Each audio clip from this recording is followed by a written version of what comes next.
Upacara peringatan Hari Ulang Tahun ke-78 Republik Indonesia. Lomba Semarak Hari Ulang Tahun ke-78 Republik Indonesia di KKP. KKP ikut serta gelaran Pornas ke-16. KKP kembali raih predikat WTP dari BPK. Bulan Cinta Laut bersama Ibu Negara di Banyuwangi, Jawa Timur. Pembangunan modeling klaster budidaya nila salim di Karawang. Gerakan Nasional BBI dan BBWI di Sulawesi Tengah.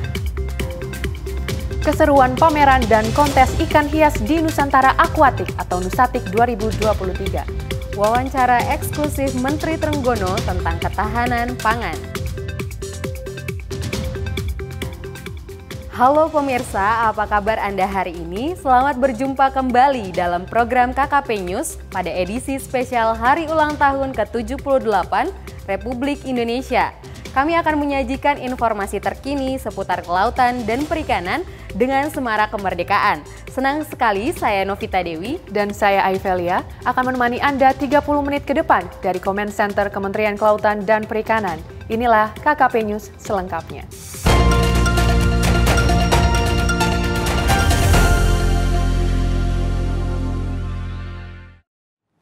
Setelah melewati 2 tahun masa pandemi COVID-19 yang melanda seluruh dunia termasuk Indonesia, Kementerian Kelautan dan Perikanan melaksanakan upacara peringatan Hari Ulang Tahun ke-78 Kemerdekaan Republik Indonesia.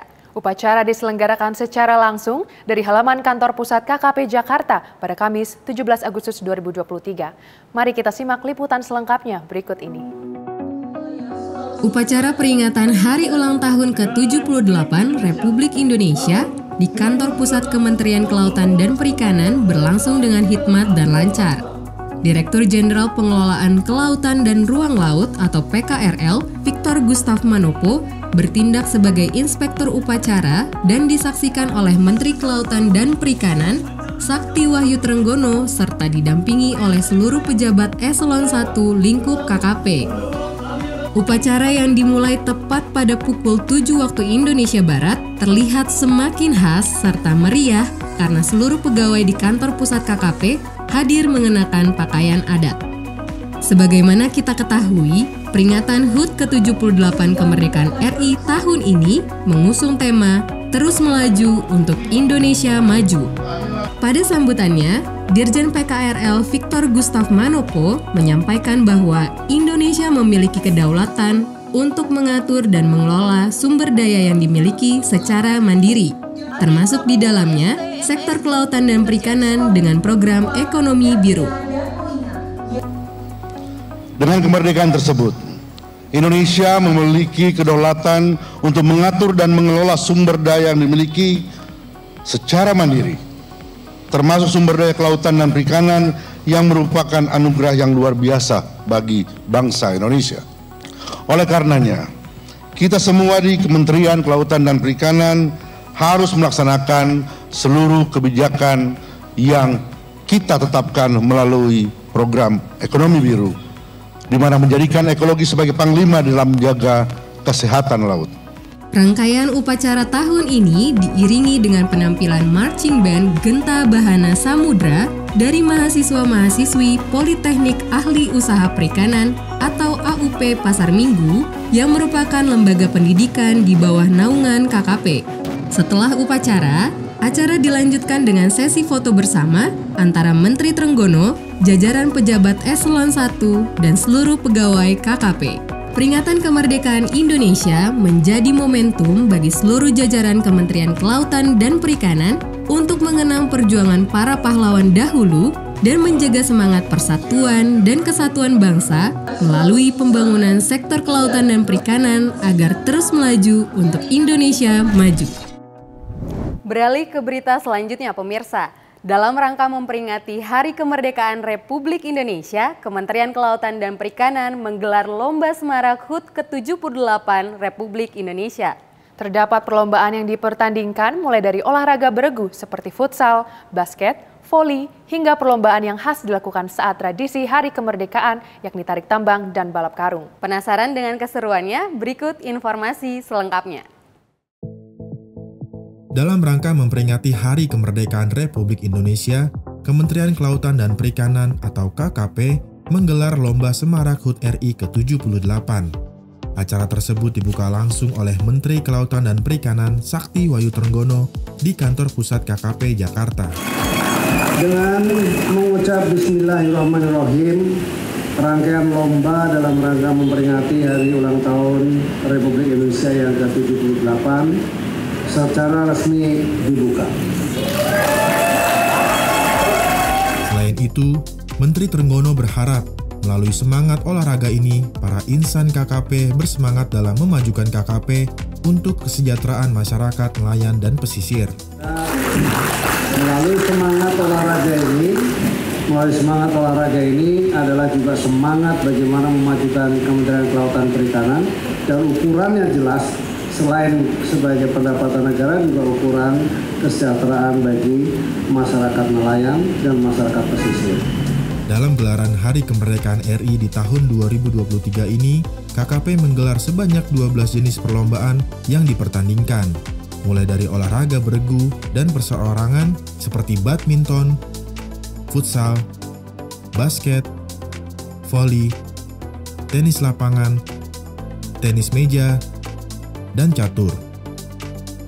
Kemudian terdapat juga lomba yang menguji ketahanan olah tubuh, yaitu CrossFit. Tidak hanya itu, KKP pun menggelar perlombaan yang khas dilakukan saat tradisi Hari Kemerdekaan di masyarakat Indonesia, seperti tarik tambang, lomba estafet cup menggunakan balon, serta balap karung menggunakan helm. Seluruh gelaran lomba diikuti antusias dan semangat pantang menyerah oleh para peserta lomba. Tidak mau ketinggalan, para supporter pun sangat antusias mendukung jagoannya bertanding, juga mewarnai beragam lomba yang ada. Menutup rangkaian perlombaan, KKP menggelar Merah Putih Fun Run dengan rute mengelilingi sisi dalam Monumen Nasional yang berjarak 4 km. Acara ini diikuti antusias oleh ratusan pegawai KKP yang terdiri 400 orang ASN KKP dan 100 orang pejabat KKP. Menariknya, Merah Putih Fun Run tidak hanya memberi hadiah bagi pemenang lomba, tetapi bagi peserta yang memakai kostum yang paling unik dan menarik. Sebagai bisa juara satu? Ya ini persiapan ya lari tiap hari aja mungkin dari 5 bulan yang lalu, dan tiap hari terus ya sekitar 10-12 kilo, terus ya banyak-banyakin variasi latihan. Ini kan berhasil juara satu nih, persiapannya apa? Untuk saya persiapannya selama ini ya rutin lari setiap Selasa Jumat, mungkin sering penguatan juga pulang kerja. Tapi selain dari olahraga, selain dari persiapan fisik, ya tentunya juga persiapan mental dan juga doa. Ya. Seru banget, semoga tiap tahun selalu ada event-event seperti ini. Terus hadiahnya semoga tiap tahun nambah banyak. Asik. Oke, terima kasih banyak Mas Cahyo. Oke, sip, sama-sama.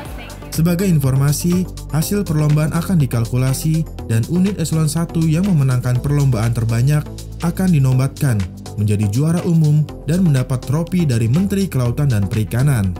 Semoga melalui perlombaan Semarak HUT RI ini, KKP menjaga komitmennya untuk terus melaju untuk Indonesia maju. Beralih ke informasi selanjutnya, pemirsa. Kementerian Kelautan dan Perikanan ikut serta dalam kegiatan Pekan Olahraga Nasional atau Pornas yang diselenggarakan 2 tahun sekali oleh Korps Pegawai Negeri Republik Indonesia. Mari kita simak keseruan para kontingen yang berlaga di ajang Pornas. Kementerian Kelautan dan Perikanan mengutus 78 atlet untuk berlaga pada Pekan Olahraga Nasional atau Pornas ke-16 Korpri di Semarang, Jawa Tengah.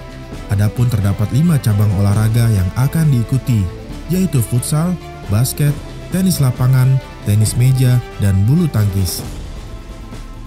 Menteri Kelautan dan Perikanan Sakti Wahyu Trenggono melepas kontingen Kementerian Kelautan dan Perikanan yang akan bertarung dalam Pekan Olahraga Nasional atau Pornas ke-16 Korpri di Semarang, Jawa Tengah.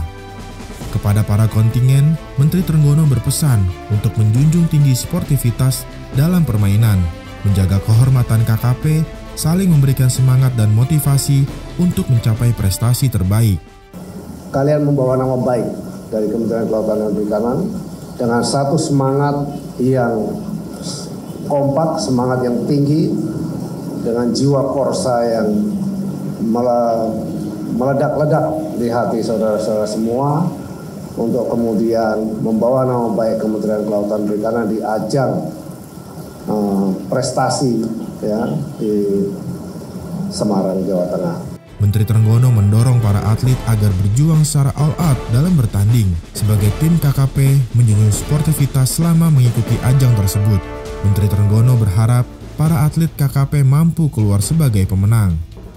Sementara itu, Ketua Dewan Pengurus Korpri KKP, Antam November, mengungkapkan tujuan pelaksanaan Pornas Korpri untuk meningkatkan derajat kesehatan, kebugaran, dan kegembiraan dalam meningkatkan kualitas dan produktivitas kerja.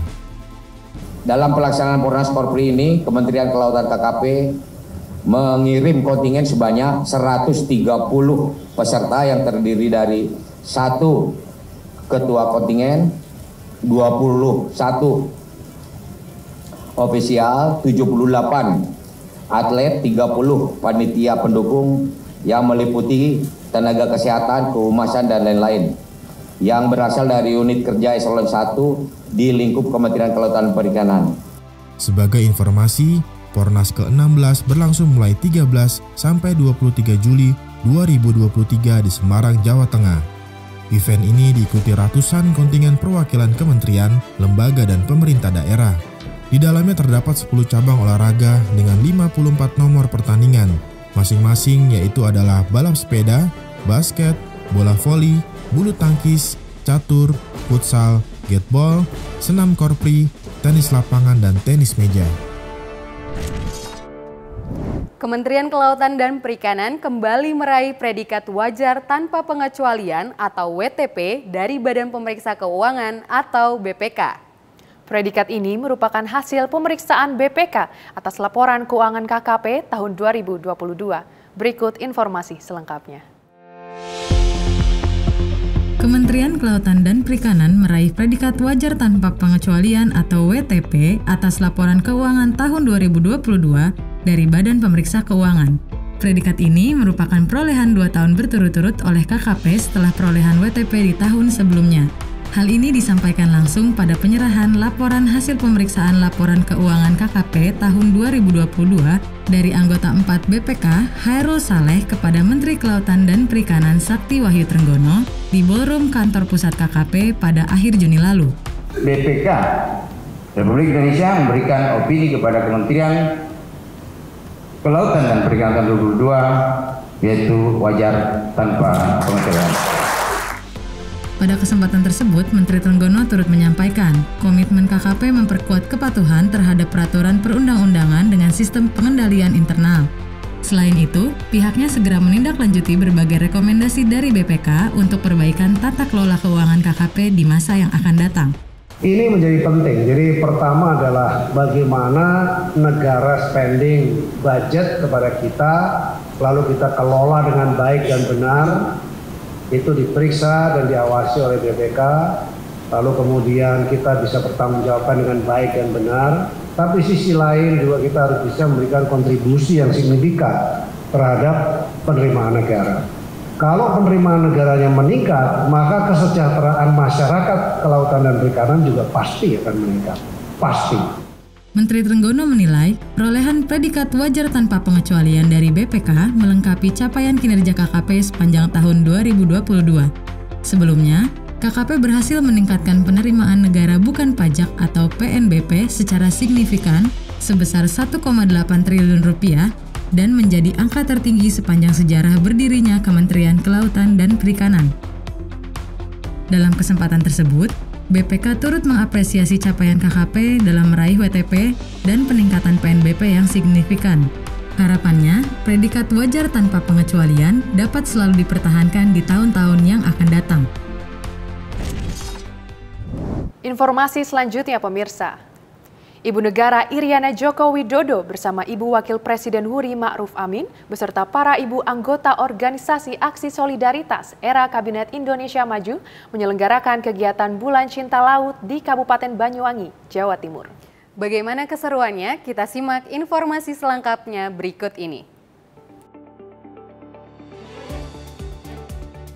Ibu Negara beserta rombongan ibu-ibu oase tentu membawa dampak baik bagi upaya pelestarian alam, yakni dengan melakukan sejumlah kegiatan bertajuk kampanye pelestarian lingkungan di kawasan Pantai Bangsring yang juga merupakan lokasi wisata ikonik di Kabupaten Banyuwangi.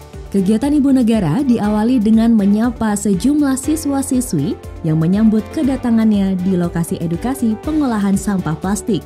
Anak-anak yang terdiri dari siswa SD dan SMP ini membuat karya seni dari bahan limbah sampah plastik menjadi pernak-pernik yang cantik dan menarik. Ibu Negara bersama Ibu Wakil Presiden dan rombongan kemudian menuju lokasi transplantasi terumbu karang. Di sini Ibu Iriana Joko Widodo bersama siswa-siswi SMA secara langsung melakukan penanaman terumbu karang di media tanam yang sudah disediakan. Kemudian diserahkan kepada penyelam yang telah siap untuk meletakkan terumbu karang tersebut di dasar laut. Dalam kesempatan ini, Dirjen Pengelolaan Kelautan dan Ruang Laut, Victor Gustav Manopo, menyampaikan pentingnya melakukan pelestarian terumbu karang. Salah satunya, fungsi konservasi terumbu karang ini, dia memiliki 3. Pertama, dia bisa menyerap karbon, dia memproduksi oksigen, dan yang paling penting, dia menjadi tempat pemijahan ikan. Setelah melakukan transplantasi terumbu karang, Ibu Negara beserta para rombongan dan didampingi siswa-siswi SD dan SMP melakukan aksi bersih pantai dengan menyusuri pesisir Pantai Bangsring. Ibu Negara memberikan edukasi kepada anak-anak sejak dini agar sadar untuk menjaga lingkungan, terutama kebersihan laut.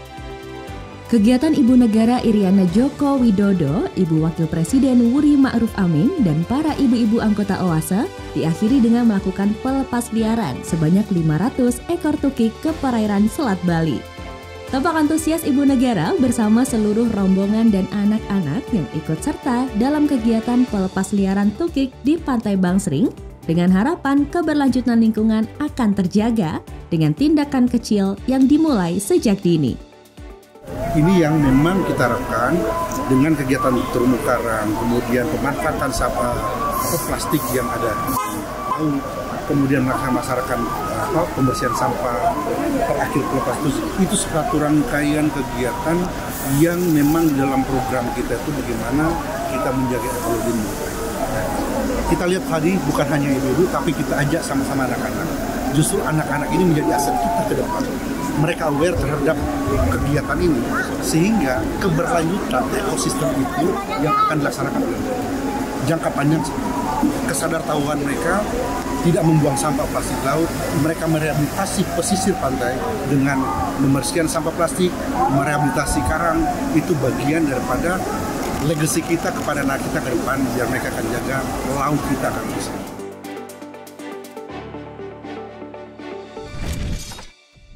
Beralih ke berita selanjutnya, pemirsa. Kementerian Kelautan dan Perikanan membangun modeling klaster budidaya nila salin di Kabupaten Karawang, Jawa Barat. Pembangunan modeling klaster budidaya ini untuk meningkatkan produksi ikan nila salin yang diplot sebagai komoditas unggulan ekspor produk perikanan Indonesia di masa depan.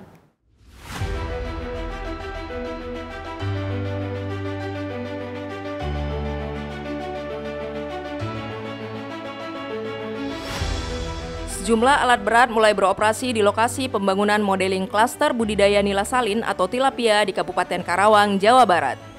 Pembangunan dilakukan di kawasan Balai Layanan Usaha Produksi Perikanan Budidaya atau BLU PPB Karawang yang sebelumnya terlibat dalam pembangunan tambak modeling budidaya udang berbasis kawasan terbesar di Indonesia yang berada di Kebumen, Jawa Tengah. Modeling klaster budidaya nila salin dibangun di kawasan seluas 16 hektar yang rencananya berisi 20 petakan tambak masing-masing ukuran 2.000 dan 4.000 meter persegi. Kawasan budidaya modern ini akan dilengkapi infrastruktur pendukung seperti instalasi pengelolaan limbah atau IPAL hingga tandon sehingga operasionalnya ramah lingkungan. Dirjen Perikanan Budidaya Kementerian Kelautan dan Perikanan TB Hairul Rahayu saat meninjau lokasi pembangunan mengatakan, modeling budidaya di Karawang diharapkannya menjadi model kegiatan budidaya nila salin yang berbasis di darat atau land base serta ramah lingkungan. Tilapia marketnya luar biasa, di tahun ini saja hampir mencapai 14 miliar dolar begitu ya, luar biasa. Dan kita lihat ini untuk mengantisipasi teman-teman industri yang memanfaatkan danau. Danau kan sekarang sudah di dalam tanda petik semakin terbatas. Kenapa? Karena kerusakan isu lingkungan dan seterusnya. Makanya kita bikin model bisakah tilapia itu dipelihara dengan berbasis land base, tidak lagi danau base atau lake base begitu. KKP menargetkan modeling klaster budidaya nila salin Karawang dapat beroperasi tahun ini untuk mendukung peningkatan produksi ikan nila nasional. Nila salin bersama lobster, udang, kepiting, dan rumput laut termasuk dalam komoditas perikanan yang diplot sebagai unggulan ekspor produk perikanan Indonesia di pasar global. Pemirsa, kabar kali ini dari Sulawesi Tengah. Gerakan Nasional atau Gernas Bangga Buatan Indonesia atau BBI dan Bangga Berwisata di Indonesia atau BBWI kembali digelar pada Agustus 2023. Kali ini diselenggarakan di Palu, Sulawesi Tengah dengan tema 100% Sulteng. Pemerintah Provinsi Sulawesi Tengah berharap acara ini dapat menjadi momentum untuk meningkatkan kecintaan masyarakat terhadap produk dalam negeri dan pariwisata lokal.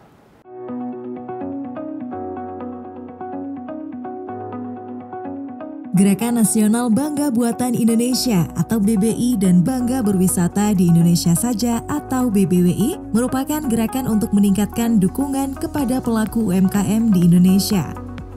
Kementerian Kelautan dan Perikanan menegaskan momentum kemerdekaan sudah sepatutnya dimaknai dengan kebanggaan terhadap produk dan pariwisata Indonesia.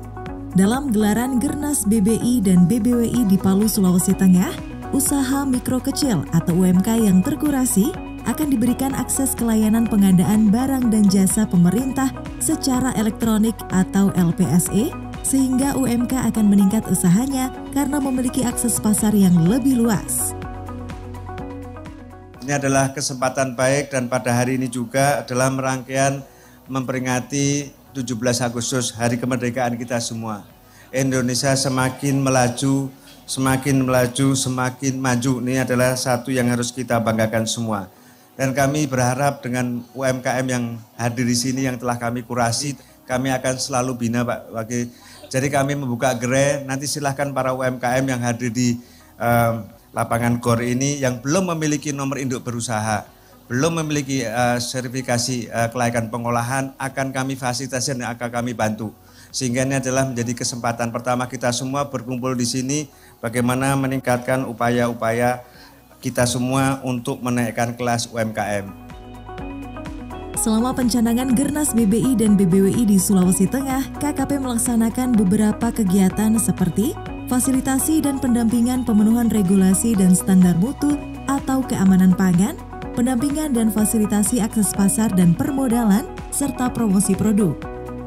Selain itu, KKP juga memberikan kemudahan pelayanan perizinan dan sertifikasi bagi UMK melalui gerai pelayanan perizinan terpadu lingkup Direktorat Jenderal PDS-PKP. Misalnya, pelayanan sertifikasi kelayakan pengolahan atau SKP, perizinan berusaha subsektor pemasaran ikan, perizinan berusaha pasca panen, perizinan berusaha subsektor pengolahan ikan, dan inkubasi bisnis atau bisnis pengolahan dan pemasaran produk perikanan.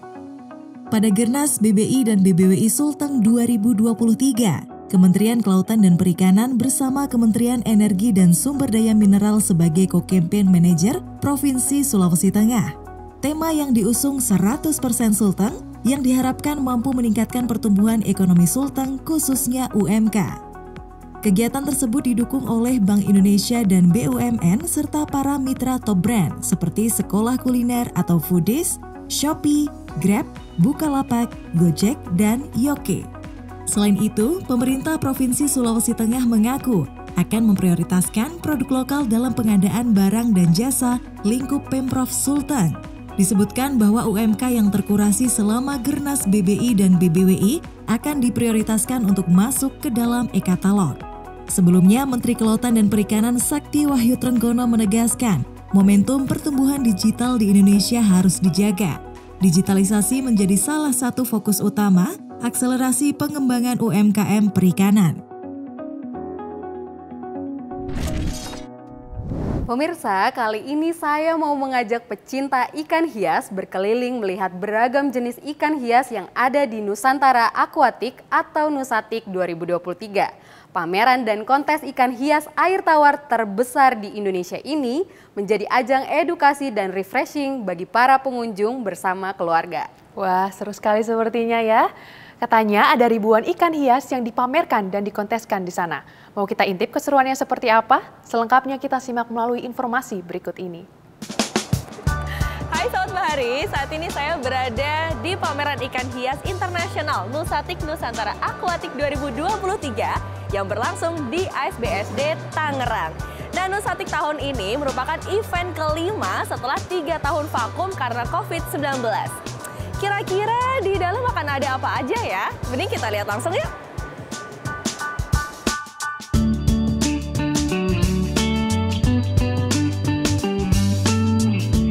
Selamat datang di surganya pecinta ikan hias. Pameran dan kontes ikan hias air tawar terbesar di Indonesia, Nusantara Aquatic atau Nusatik 2023, hadir lagi di pertengahan Juli lalu. Para komunitas dan pecinta ikan hias Indonesia sudah nggak asing lagi dengan event Nusatik ini. Tak tanggung-tanggung, ada sekitar 15.000 ikan yang didatangkan langsung untuk mengikuti kontes dan pameran ini. Saat memasuki kawasan pameran, pengunjung langsung disuguhkan dengan ribuan ikan hias cantik berwarna-warni yang tertata rapi sesuai klasifikasi dan jenis ikannya. Berbagai jenis ikan hias bisa kita temukan di sini, seperti ikan lohan, arwana, koi, cupang, diskus, hingga African cichlid dari seluruh Indonesia. Nah Sobat Bahari, di sini kita juga bisa menemukan ikan arwana super red yang berusia 30 tahun. Nah kurang lebih ikan arwana ini berukuran 80 cm. Wah.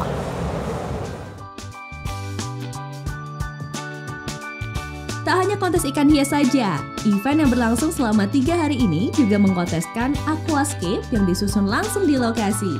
Hal ini disambut baik oleh para pelaku usaha, seperti pengusaha satu ini, yang awalnya adalah penikmat ikan hias, kini memutuskan untuk terjun langsung membangun usaha aksesoris akuarium, hingga melihat peluang pasar ikan hias saat ini. Setahu aku ya, dari dulu aku ikut Nusatik sebagai pengunjung dari 2017, 2018, 2019. Tapi di 2020, 2021, 2022 itu tutup karena corona. Dan kebetulan di tahun 2023 ini aku diajakin oleh Koko untuk ikut untuk join berdua gitu di acara Nusatik ini. Kalau tren ikan hias sekarang kebanyakan sih untuk pemain Sigtid sama Oscar juga masuk. Dan rata-rata untuk tahun 2003 ini semua ikan bagus untuk pasarnya.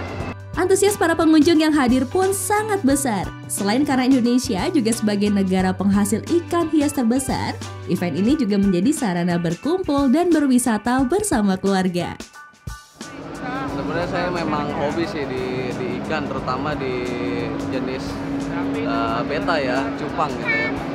Karena di sini ada support juga ke beberapa player di Indonesia, jadi saya hadir di Nusatik di BSD ini. Tujuannya sih mau lihat aquascape, terus kontes aquascape sama aquamarine. Semuanya sih sebenarnya di dunia ikan, sampai ikan hiasnya juga, aquascape juga, aquamarine juga. Setelah dikonteskan, ikan-ikan cantik ini bisa pengunjung beli, tentunya dengan tawar-menawar yang sesuai ya. Nah Sobat Bahari, ini nih hasil dari saya berkeliling Nusatik. Ada 3 ikan gapi yang mau saya bawa pulang dan nantinya akan saya letakkan di meja kantor. Cantik-cantik banget kan? Dari Tangerang, Banten, tim liputan KKP News melaporkan. Selamat bertemu di pameran ikan selanjutnya. Menteri Kelautan dan Perikanan Sakti Wahyu Trenggono belak-belakan mengenai potensi sektor kelautan dan perikanan dalam menjaga ketahanan pangan global di masa depan. Ketahanan pangan sendiri menjadi salah satu isu penting yang akan dikupas pada konferensi tingkat tinggi atau KTT ASEAN yang siap berlangsung di Jakarta pada 5-7 September mendatang. Mari kita simak wawancara eksklusif Menteri Trenggono dengan reporter C-Today. Sebagai wilayah dengan kawasan perairan terluas di Asia Tenggara, bisakah Indonesia menjadi backbone ketahanan pangan, terutama di sektor perikanan dan kelautan di Asia Tenggara?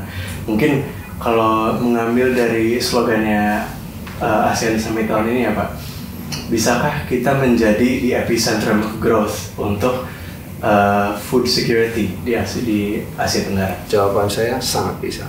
Jadi datanya adalah produksi perikanan kita dari tangkap maupun budidaya itu di akhir tahun 2022 itu meningkat luar biasa sampai 24,9 juta ton, dan local demand-nya sendiri kira-kira sekitar 13 juta ton. Tapi kalau kita bicara kawasan ASEAN, kita yang tertinggi tentunya dari sisi produksi dan kemudian dari sisi luasan juga gitu.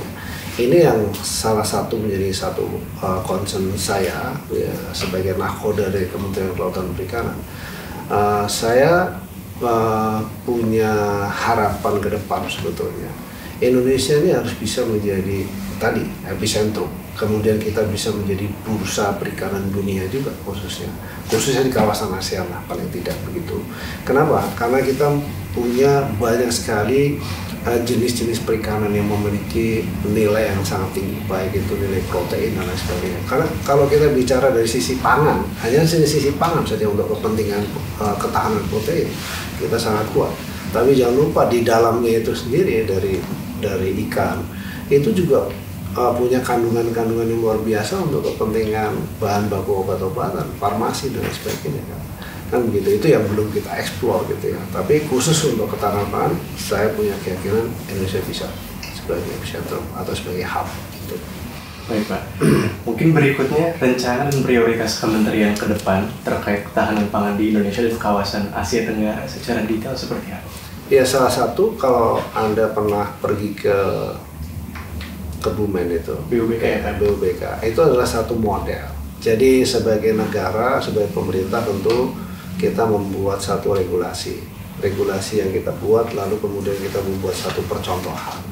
Harapannya ini semua bisa dilakukan, tujuannya adalah para pelaku yang ada di situ, pihak swasta dan sebagainya mengikuti role atau permainan ini semua atau regulasi ini semua.